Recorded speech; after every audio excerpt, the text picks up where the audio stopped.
Okay, this is Alexa Mencia. It is now 7:37 p.m. on Friday, July 17th. This is my code, and I'm going to run it right now.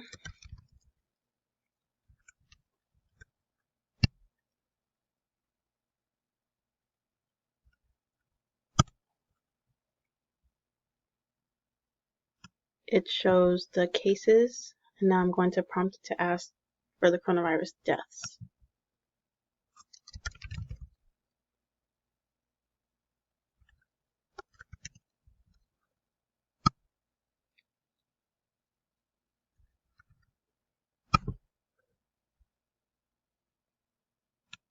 And there it is. You can go with the mouse and see the day and how many deaths. You can also do that with the cases.